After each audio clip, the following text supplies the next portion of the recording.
Okay, hi. Hi, I'm going to introduce myself. My name is Lillian Taos, and I live in Philadelphia, and I'm a Holocaust survivor. And the reason I'm doing this for Jody's mother, I don't remember her name, I'm sorry. It's Robin. Robin, I'm doing it because I want the world to know what we went through in the Holocaust, that this should never, never happen again. And it's a possibility if we don't talk about it, that it could be repeated very easily, because there are plenty people that deny that the Holocaust never happened. So I'm just gonna tell a few incidents what I went through. I come from a large family, pious Jews. That means people that observe Jewish laws. We were 13 children. I was the oldest. That was around April on Easter, Pesach. All of a sudden, they knock on our door.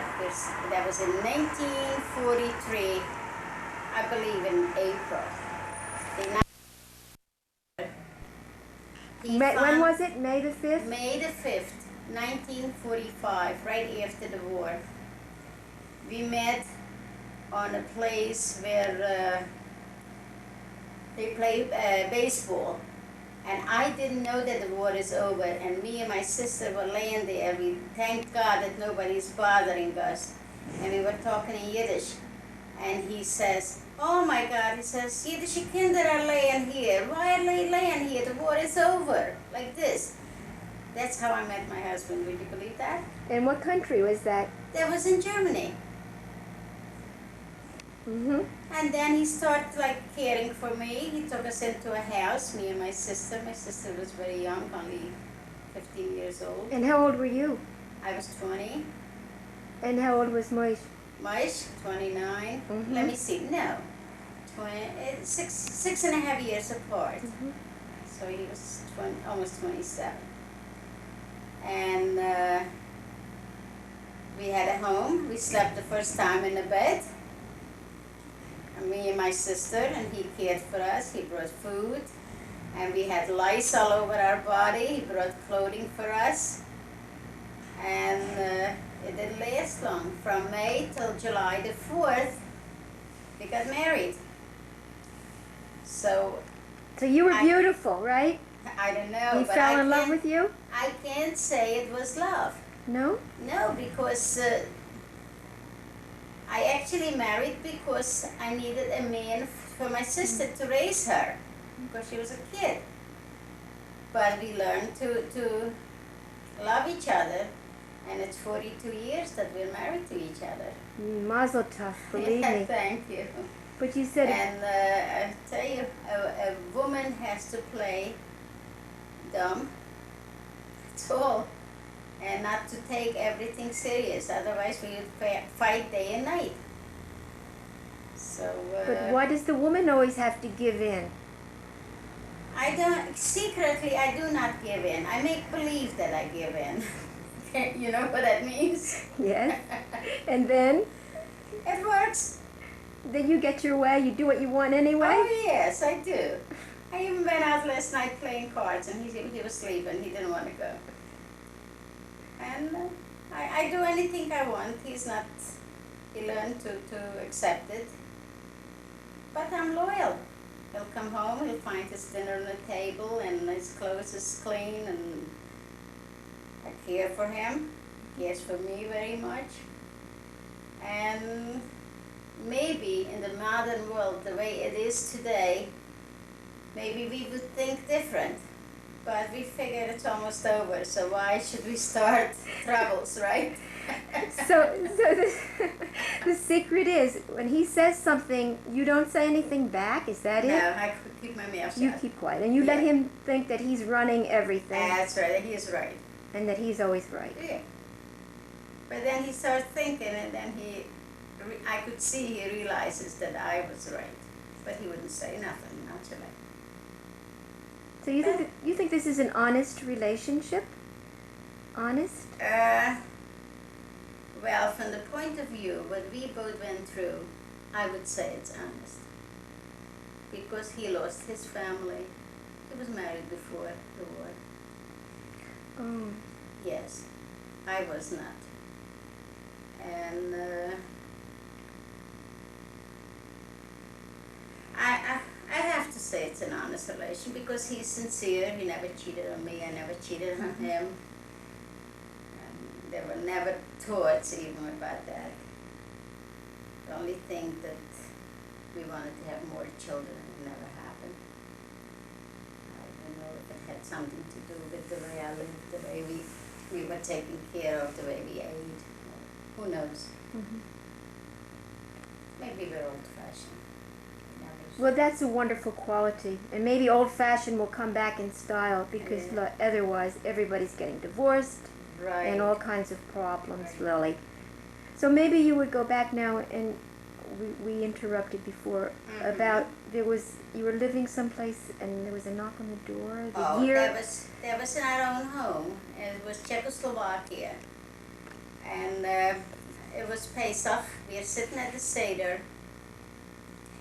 And all of a sudden we hear a knock on the door, and they say, tomorrow morning you all have to be ready and gather in the synagogue, and we are taking you away for a period of time till everything clears up. What clears up? What did we do? Did we steal anything? Did we break the law? What did we do? Nothing. You are Jewish. So is that a crime?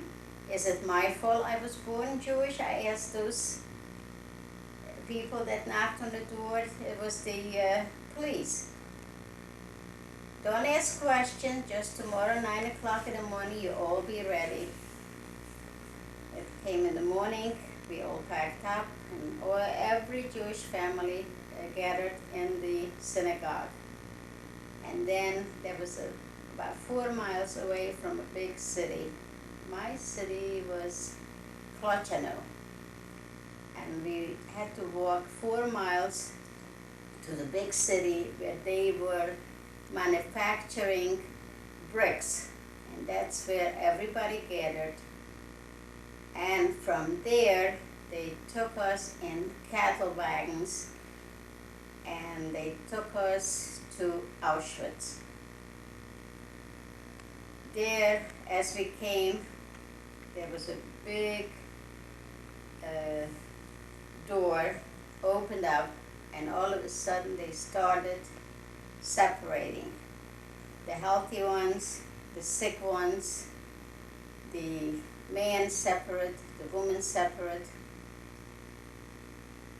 My mother had a 2.5-year-old baby, a little brother of mine, in her hands. She was only 38 years old. And they took her on one side, and me and my sister, and we were holding the woman together. And the man went on the other side. And as they came to my mother, they wanted to grab the baby away from her. And she says, nobody's going to take this baby away from me. And that's how they took her to the left side and me in the right side. And all of a sudden I turn around and I see I'm left alone.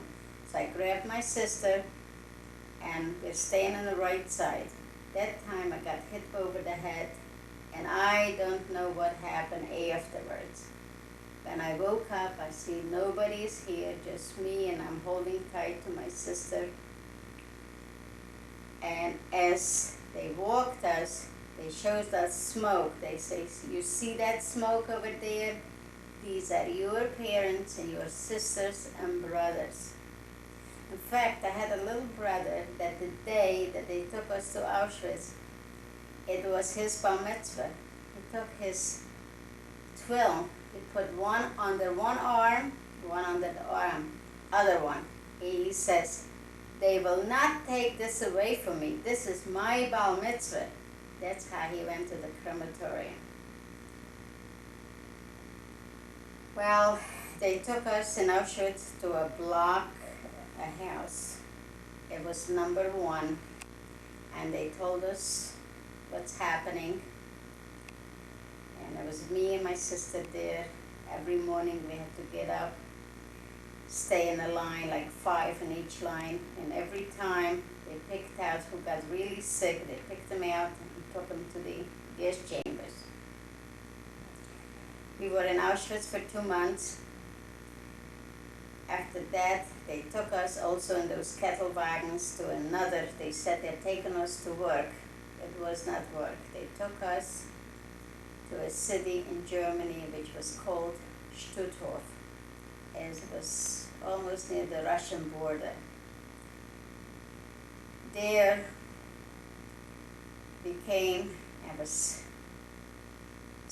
12 of us on one piece of board laying, 6 with the head this way and the feet the other way and 6 the other way. With one blanket we had to cover in the night, screaming, hollering, because one was pulling the blanket from the other.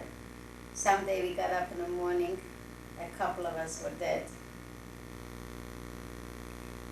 And then they start making every morning an appel and canning the people and picking out the ones that were sick. Finally, one day they came and picked 500 women, strong ones, to go to work. They picked me, all right, because I have heavy legs, and they said I'll be good for that kind of work. But they did not pick my sister, because she was a child of only 15 years old, almost 16. And when I saw that I'm left alone, nobody else in the world, I didn't care. I just ran to the other side where those were picked to go to the crematorium, and I grabbed my sister, and I was plain lucky I got her. They took us to a place, it's called Kraus, near Danzig. And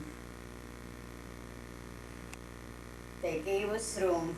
It was no more 12 in the thing, it was 6 together, also on a board and with one blanket.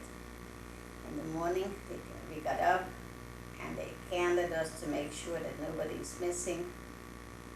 And they took us to a place and introduced us to a piece of ground and said, this has to become an airport station, and you have to build it. What do I know from building an airport station? But they were capos, and they showed us exactly how to dig up the earth, and load the wagons. And there was another group that were making cement and building the airport station. We worked there. We stand in the water. Our knees were swollen. I must show you my knees. See this? This is the present that I got. But thank God I could walk. I'm all right. We worked there January in the water, in the snow. We came home about 6 o'clock. They gave us a piece of bread and black coffee. That was all. But you can't exist on that too long. My sister got very, very sick, a child. So they picked out, I remember like today, about 76, and they're taking them back to Stutthof, to the crematorium. When I saw that they take my sister away from me and I'm left alone, I jumped on that wagon and I say, no, I'm going with. Comes the German woman with a rubber, I don't know what you call those things. It's like you hit people with it. And she says, where are you going? You are one of our best workers. I said, my sister is here. She said, don't you see she's going to be dead tomorrow? You can't go, you stay here. I said, no way, I'm staying here. They took me off from the wagon. They hit me all over the head, all over my body. I got 25 with that strap. And when they saw that I will not make it anymore, they took the hose in the winter and they put water over me. In fact, it was so cold that the water from the hose was freezing. And I became alive again. And then she says in German, now you could go with this, with that shit. You're ready. You're going to die too. And they took us back to Stutthof. And when they brought us to Stutthof, they brought us straight to the crematorium. And as we come there and we're kissing with my sister, that's it. We come and the guard says, what did you bring this stuff here today? Full of shit. Today, don't you know, is a German holiday? Take him into a block there, to a room, and bring him tomorrow. I don't know where I got the strength. God gave me strength tomorrow, and I felt that I want to live. And I saw about 12 people standing in line. They were getting bread, and I grabbed my sister, as sick as she was, and let's stay here for a second. They took 74, and when they saw me and my sister are missing, they took 2 others, and we survived. But after we survived, what's there to do? So I went into the block eldest, that was the woman that took care of that house, and I said, I am the one that didn't want to go because I knew that they'd taken the people to the crematorium. Somehow today I feel strong. I want to live. My sense tell me that I'll survive. And she gave me a knock over my head. She says, what did you do? I'm going right to the Oberscharführer and I'm going to tell him I found those 2. So I figured, what? I have nothing to lose. And as she walks by, she locked me into her room, and I cleaned her boots, and I was just doing anything, just not the time should be short till she comes back, because I know in another hour probably I'll be gone, I'll be dead. She comes back and brings me a loaf of bread and a package of margarine and jelly, and she says, eat, in Russian, kushai. And I start eating. I figured, okay, in a couple minutes I'll be dead, so she wants me to eat a lot. And then she looks at her boots and she says, oh, you're a nice girl. You're хорошая девочка. Do you know how to read and write in German? I say, yes, I do. I went to German school. Can you write a love letter? I have a German boyfriend. I says, yes, I can. And I wrote a love letter for her boyfriend. She got so excited that he stopped loving her more. And my life was saved. She gave me plenty of food. And she gave me nice clean clothes. And I was somebody special to her. And I was even able to help other of my friends, because she gave me so much food that I could give it to others, and they survived. They live in Florida, and they have families, and every time we get together, she says, these children belong to you. This, if it wouldn't be for you, I would never be alive. Then she gave me a job, because you couldn't be just writing a letter, that wasn't enough. She gave me a job to pick out every day the dead bodies in between the live ones. So I had to pull all those dead bodies out. One day I had 200, one day I had 250, 300, and I had to mark a number on them, and then came somebody and picked them up and took them to the crematorium. One day, the guy that picked up those bodies, he started I didn't realize because I was young and I didn't think of those things. But he grabbed me and pulled me into a room and he wanted to have sex with me. What do I know from sex? I broke a window and I jumped out. He took out the gun, he wanted to shoot me, but then he figured probably if he'll shoot me, there'll be a whole thing. So it didn't happen. He did shoot after me, but he didn't succeed.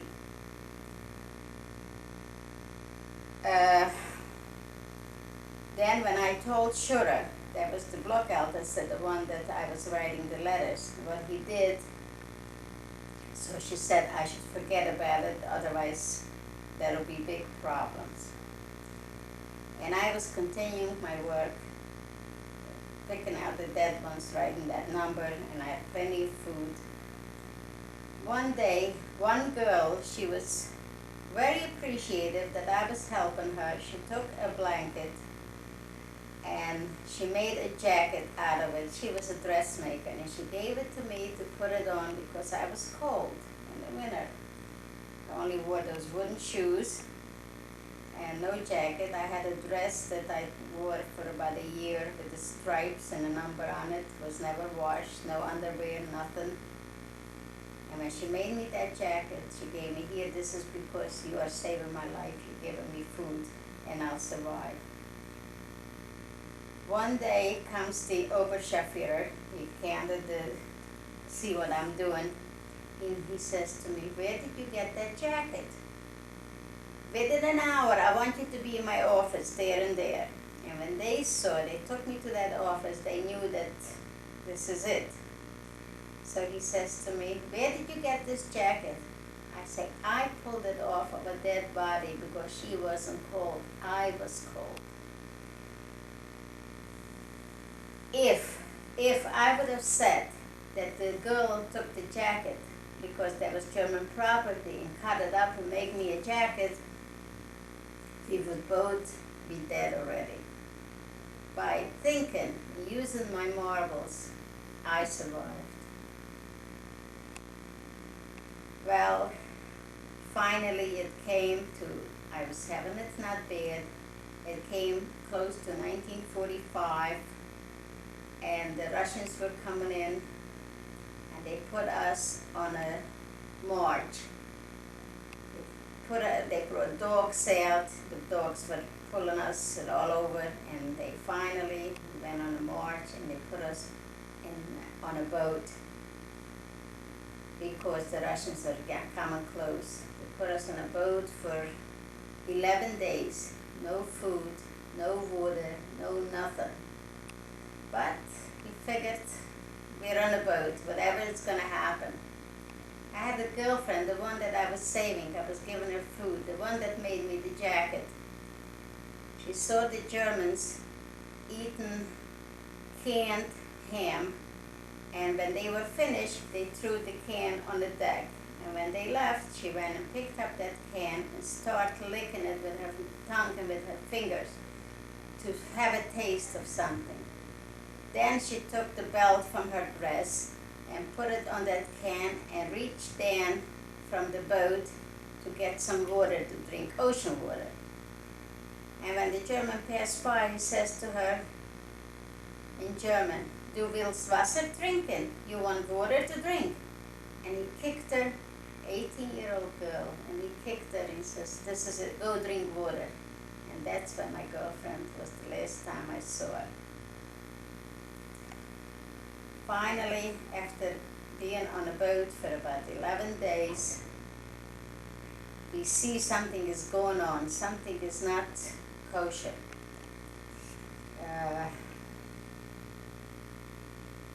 The Germans started to pack, and we saw little boats coming over to the...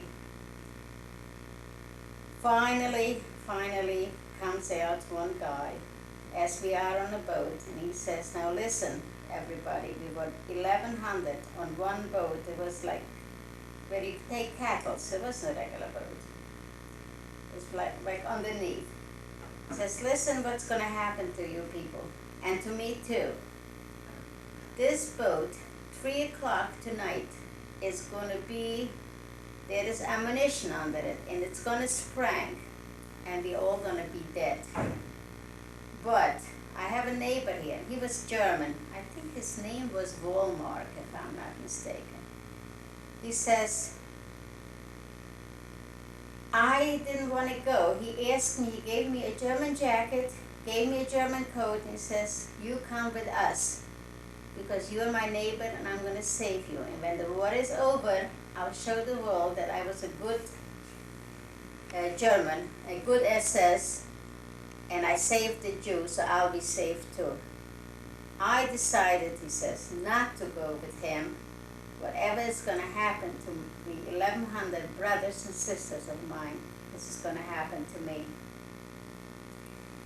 At the same time, one man jumps out and says, now listen, I am a captain from Norwegia. If God wants us to live, He is going to show a miracle. Whoever has still a little bit of strength and a little in a blanket, we're going to go up on the deck and we're going to hold the blankets towards the wind. If God wants us to live, then the wind is going to shift and take the boat a little away from the ammunition, and we're going to live. We'll survive. What's going to be afterwards, I don't know. But if not, no matter what, we tried. So it's God's will.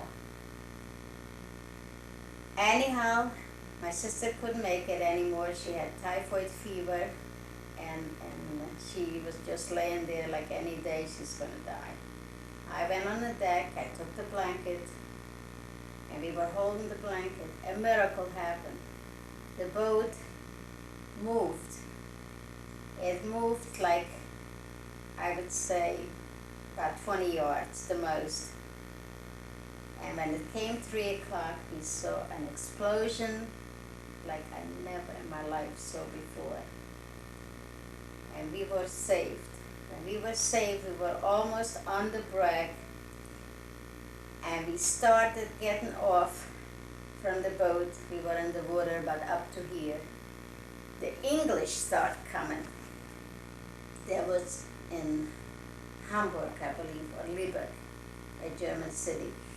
When the English start coming, they thought we are Germans. They didn't know that we are we're trying to save ourselves, that we are people from the Holocaust.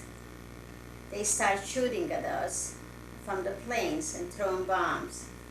And as I'm holding my sick little sister on my hand and walking in the water up to here, the waves are coming up, full mouth of sand with fever. And she says to me, Lily, are we dead? Is this how dead people feel? And when the wave went down, she pulled her head out. She says, no, we are alive. We could talk to each other. And we walked and walked and walked. Finally, we came to a destination. It was called Neustadt Holstein. And there was a boat that was sprang open, and at that time I think there was about 900 people from the concentration, all men. My husband was on that boat. 211 saved themselves, the rest went under. Excuse me, were they shot by the English? That was in Lübeck, but the English didn't know that we are people that are trying to save our lives. They thought that it's Germans. We came to Neustadt Holstein, and that's where that boat was, where 900 men were on it, and 211 saved themselves, and my husband was on it, but who knew? I didn't know him. When we saw that nobody's bothering us, we just went and laid down in a park where they played football. And we talked to each other, me and my sister. Thank God that nobody's bothering us. At least we could sleep here this night on a ground. And as we talked to each other in Jewish, my husband, I shouldn't say my husband, 3 men passed by and they say, "Oh my God, Jewish girls, they're talking Jewish." My husband goes back and he says, "Why are you laying here? Don't you know that the war is over? You could sleep in any house you want." I didn't believe him. They picked us up from the grounds and took us into a house. That was the first time that we slept in a bed. And the following day he came to see how we are doing. He brought us clean clothes because we were full of lice. And he brought us food. And me and my sister were like in one room and the 3 boys were in the other room, and I started cooking for the meals. They brought the stuff, and it was like a different kind of life, and I didn't realize that we were even free then. People were falling in the street for happiness. They were dying. And that was in 1945. May the 5th. That's the day when we became free. And after that, my husband was caring for me and my sister very much. And it came that was in May, and July the 4th, we decided to get married in 1945. And we have one daughter that was born in 1947 in Germany. We came to this country, she was 2 years old. I came here in 1949. And 1955 we became citizens. And a funny thing happened when we became citizens that George says to my husband, "What is the 4th of July?" He says, "That is my anniversary." So he started looking in the papers and started laughing. He says, "This is not what I'm asking you, sir. What is the 4th of July?" He says, "I don't care, but it's my anniversary." And he tapped him on his shoulder. He says, "You are so right, and you are going to be a good American citizen." And since then, we live ever happily after, and we leave the past behind us. My husband can't talk about it. Every time he talks, he gets depressed for a couple weeks. I wish he would be here with me and say something about his past, because he also comes from a big family. There were 9 children, 4 brothers and 5 sisters, and his parents and grandparents. I come from a family of 13 children, and I was the oldest. So probably by hard life, I was able to survive. And we came to this country. We started completely a new life. I went to school. I became a hairdresser. My husband is a barber from home, his profession. And the reason I'm doing that is because I want the future generation to know what people went through. This is only a coincidence of one person, of me, but there is thousands and thousands that could tell all kind of true stories, and it's not a book that is written or something that they heard from somebody. This is the truth, what I went through. And I'm going to leave you with this, that the future generation should keep alert, that this should never, never happen again, because it could happen in the United States.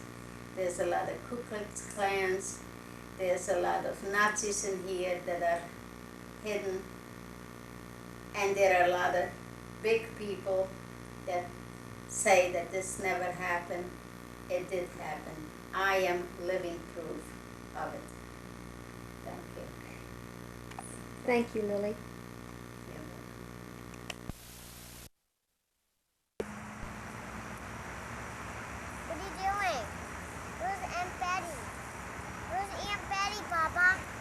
Well, she lives down the road, but we're just going to see Stephanie's grave. So you can go with your sister and your mother. But can we see her too? No, dear. Why? Well, she's dead. Who's dead? What? Who's dead? Stephanie is dead. Who else is dead? Well, everybody that's here is dead because this is a cemetery.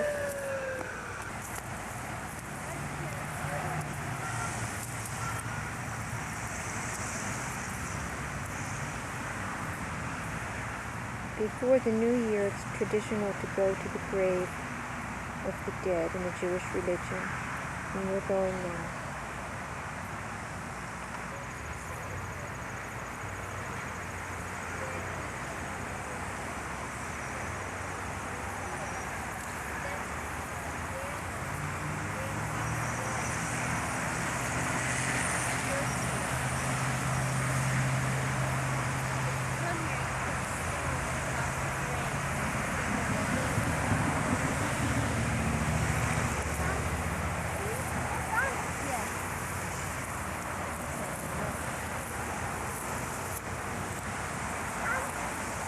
That's my mother's tombstone. Born 1906, Gertrude Goldberg. Died 1978.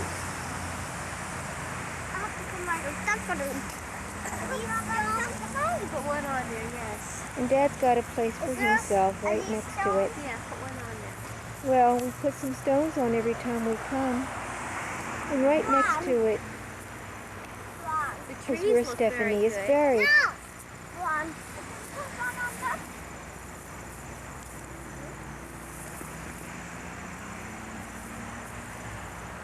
Ron has to put a stone on it. Remember that you were using it. Huh? Stephanie, born May 26, 1960, died murdered March 13th, 1980. Our beloved.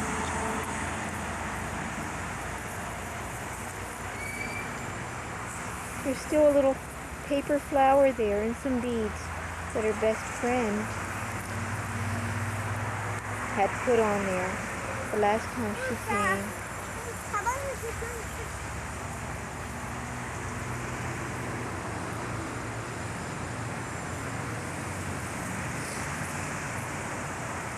Her best friend is Patty Faye, who still keeps in touch.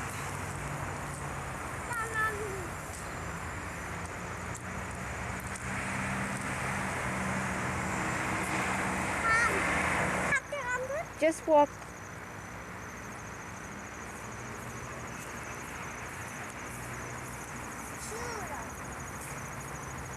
Oh, Jody's putting a stone on now for Stephanie, and now for Mom.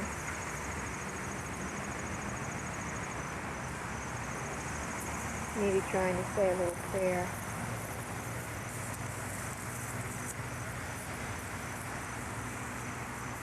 Right. So you can walk towards. You want to tell me about this place? Where are you living now? How do you like it?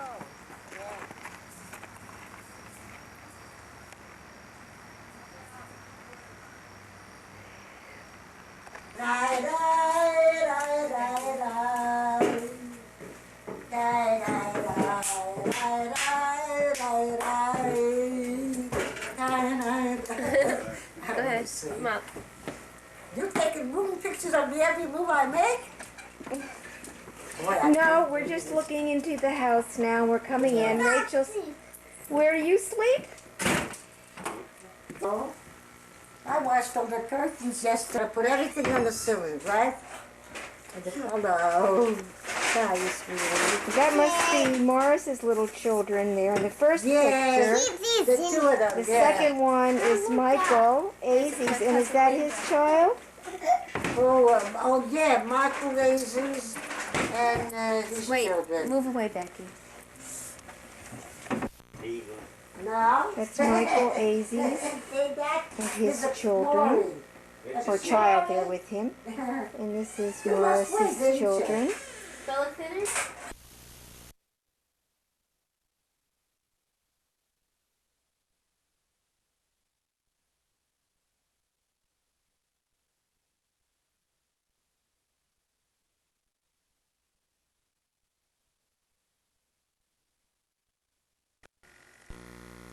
It's party time.